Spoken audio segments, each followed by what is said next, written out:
A national tragedy shocked the country Wednesday as a gunman killed 17 people and injured 14 more in a Florida high school shooting. With the big Rhode Island game coming up today, Ben and I will remind students where they are able to park, not only to avoid getting tickets, but also for safety reasons.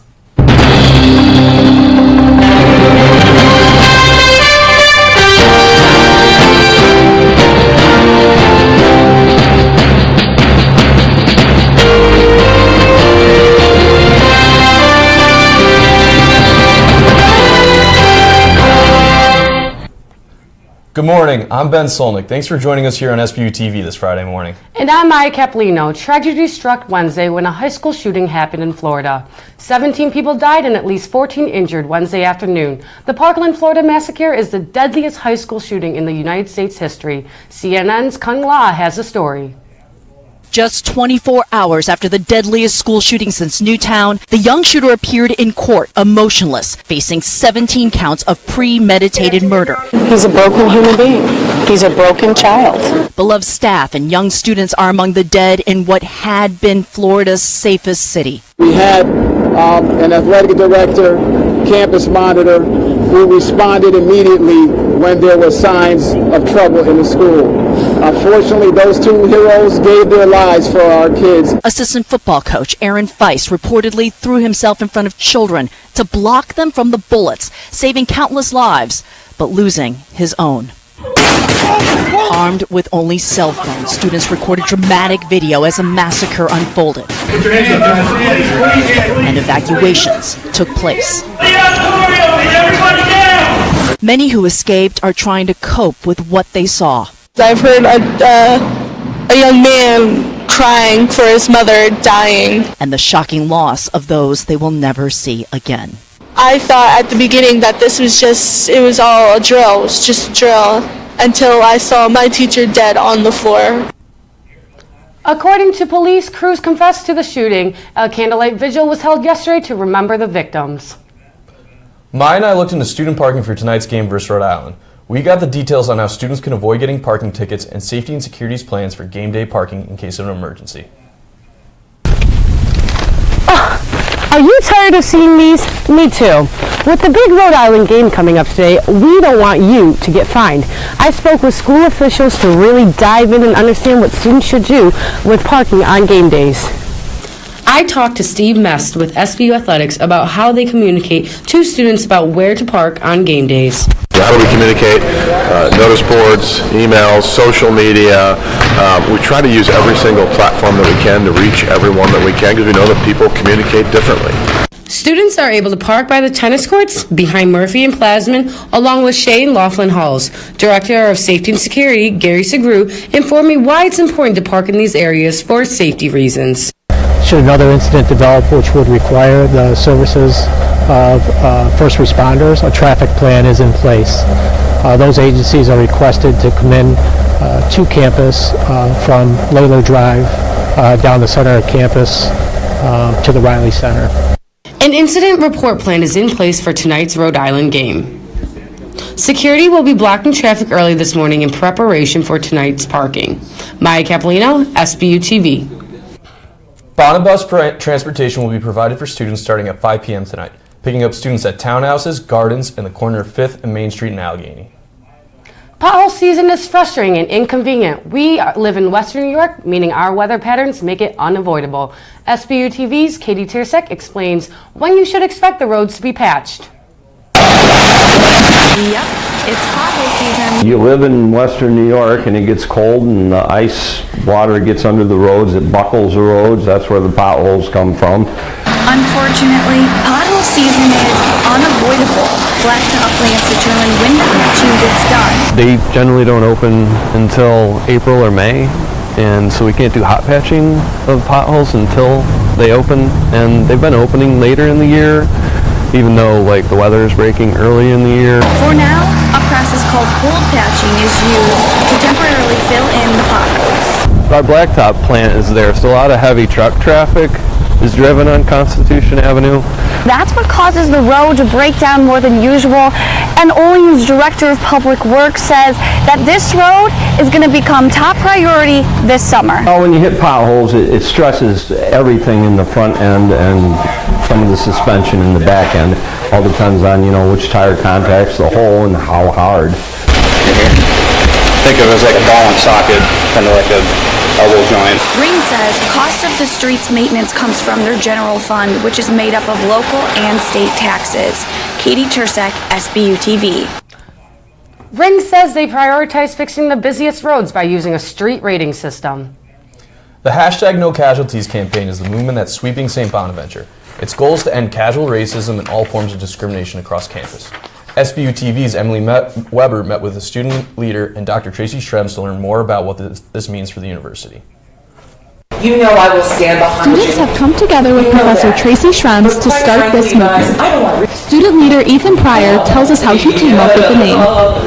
The name No Casualties Movement, I derived from the term casual racism.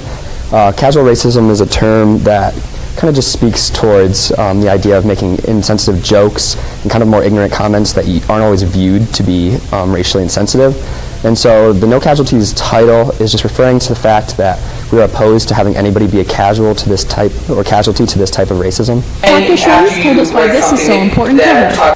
This university is so important, and it's such a huge part of my heart, and I know the alumni that have come and gone from here, and it's such a welcoming and it's such a special place that we've gotten away from that. I'm here in the heart of campus where the hashtag No Casualties campaign is just getting off the ground. This campaign aims to bring back the family community that draws students to attend St. Bonaventure University. The students are taking charge by opening up a dialogue between people of all races, religions, and sexualities, not just here on campus, but within the whole community. Reporting from SBU-TV, I'm Emily Weber. There are about 30 students taking part in the campaign as of this week. If more wish to get involved, there will be another interest meeting next week.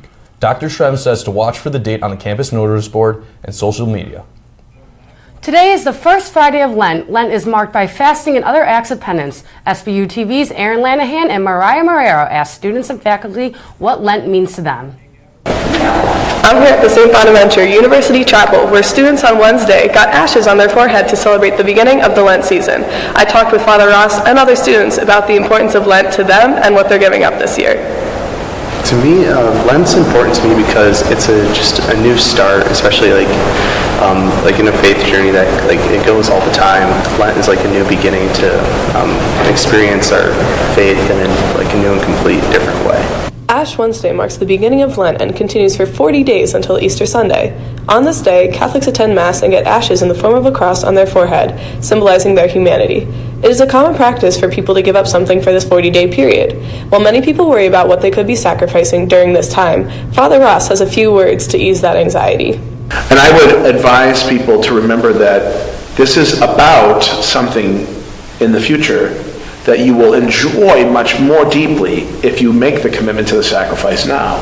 We talked with other students on campus to see what they'll be giving up this year. I'm giving up sweets. I'm giving up junk food for Lent. The campus ministry will be holding weekly confessions and other events to prepare for Easter. Stop by the McGinley-Carney Ministry Center if you want more information on activities being held this Lenten season. With SBU-TV, I'm Aaron Lanahan. For those of you who are looking to reconnect with their faith during this year's Lent, there are daily masses held on campus as well as chapel yoga in the University Chapel. Last week we brought you confirmation that a spring weekend quad party will not be taking place. At a Student Government Association meeting yesterday, SBU-TV learned more details surrounding spring weekend. At the meeting, SGA gave students a chance to voice their cancellation concerns. One asked how a ban will be enforced. According to Rob DeFazio, there will be a greater presence of police presence on spring weekend. Take place, and we did not have police presence there, and it could have gotten really bad. And since we have had police presence, that if nothing like that has happened, then we think that is a major reason why. So there will be additional police presence that we Nicole Gonzalez, interim vice president for student affairs, said she does not want to have to police students, but would if that's what it came down to. I will do it in a heartbeat. Jody Meriday spoke on campus Thursday evening as a part of our Black History Month celebration. This Thursday, St. Bonaventure hosted multicultural diversity trainer Jody Meriday as our Black History Month keynote speaker. The event is part of the Ideal campaign happening here at Bonaventure. Maraday spoke about isms, which are anything that oppress you, including classism, sexism, and racism, and how these prejudices show themselves through microaggressions on a daily basis. I asked her what she wanted students to take away from her talk. The capacity of students to define, connect, and bridge themselves to one another. Maraday spoke for an hour, informing students about the ways in which people are discriminated against. When asked what we can do, Maraday explained that she encourages people to challenge those who discriminate against them. She then opened the floor up for discussion, which students eagerly participated in. I asked Maraday why Black History Month is so important. The cultures of the African diaspora really deserved a place in the narrative. Thursday evening, those voices were heard. Fraser Brian, SBU-TV. The discussion held Thursday evening created meaningful dialogue and continued the conversation towards dismantling discrimination. Young and talented SBU-TV's Jocelyn Person spoke with freshman Giselle Montgomery on her success in being the first student to have her own exhibit at the Regina A. Quick Center for the Arts. Very flattering and honorable. That voice is 18-year-old freshman Giselle Montgomery, and she's adjusting her own work that's displayed at the Paul and Tony Branch Gallery. She's the first student at St. Bonaventure to have her own gallery, as she claims to be fortunate to have all her works shown to the community. I really did like the fact that I was asked to do it because I didn't think I would get the opportunity to. I thought it would be like a few years before I would get to present in the gallery like this, and to have it up this fast is a dream come true, honestly. It's like a step in the right direction, and I feel good. It's a dream come true that's a step forward for Montgomery to have all of her work shown, as well as her favorite works that she stands between. Like a very like a statement piece that shows like women's beauty and Black excellence. Montgomery has an aspiration to take her talent to travel all over the world to enhance her work. And I would love to go around the world and take pictures, so that's honestly what I'm trying to do, is be able to like study abroad and like take more pictures and to like really advance. Giselle will also have more of her aesthetic work right here in the Branch Gallery in the fall of 2018, as well as she will continue to pursue her career in photojournalism. Reporting for SBU-TV, I'm Jocelyn Person. Giselle will have another one of her exhibits this coming March. We will now turn it over to Sean Mickey and Nick Gallo with sports.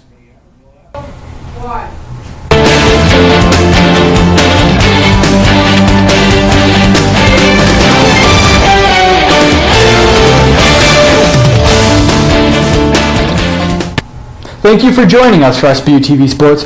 We look forward to showing you sports news in our campus and community. Let's start off with a little A10 women's hoops action. Wednesday was the annual Pink Game for the St. Bonaventure women's basketball team, who faced off versus Richmond. Pink Game merchandise was for sale, with proceeds benefiting Olean General Hospital. The Bonnies got the first bucket of the game thanks to a hard drive by junior McKenna Maycock. That lead wouldn't last long though, as Richmond would dominate this one. In the third quarter, the Bonnies would cut the lead to 13, and that's as close as they would get. The Bonnies are now 7-19 on the season. The women are back in action on Sunday at George Mason. In the A10 Swim Championships, the women's 200 medley relay team broke the St. Bonaventure program record that was set late last year. The team consisted of Devin McFadden, Mariah Rocky, Lena Kutsko, and Gerla Kirschkin. Currently, the women are in 5th place in the standings. Lena Kutsko also broke the record for the 50 freestyle. The St. Bonaventure men's basketball team will host the 16th ranked Rhode Island Rams tonight at 7 p.m. Nick Gallo and Matthew Williams got us the inside look on the Bonnies' huge game. The St. Bonaventure Bonnies are looking to take over the Rio Center today, as the Rio Center is going to turn into the Western New York of the Roman Coliseums as they face Rhode Island, the 6th state ranked team in the country. Hope you guys come enjoy, and hopefully the ball spins in our court. Honestly, the RC is going to be hectic. Like, everybody's screaming, so much applause, a lot of tension in the room, a lot of rivalry as well. The Rio Center will hold 5,480 screaming Western New Yorkers for what is being called from the Bonaventure faithful as the game of the decade. The Rams haven't lost a game since December 6th against the University of Alabama. Both teams are coming off conference wins and will be looking to add another win to make a statement to punch their ticket to the NCAA tournament this coming March. Last time both teams met on January 13th, the Rams would defeat the Bonnies by a score of 87-73. This will be the Bonnies' second-ranked opponent at home since 2014. Behind the dynamic duo of senior guards Jalen Adams and Matt Mobley, averaging 39 points per game together, they will look to upset the Rams just like they did against VCU on February 7th, 2015. The leading scorer, he hit the game winner Wednesday night at Davidson to win by 1. Does it again! Unbelievable. This is Nick Gow and Matthew Williams with your Inside Stuff. That's all we have for sports. Make sure to follow us on our social media for more sports coverage. Ben and Maya, back to you. Thanks for sticking with us this morning at SBU-TV. Enjoy the Rhode Island game tonight. I'm Ben Solnick. And I'm Maya Capolino. We'll see you next week at 10 a.m.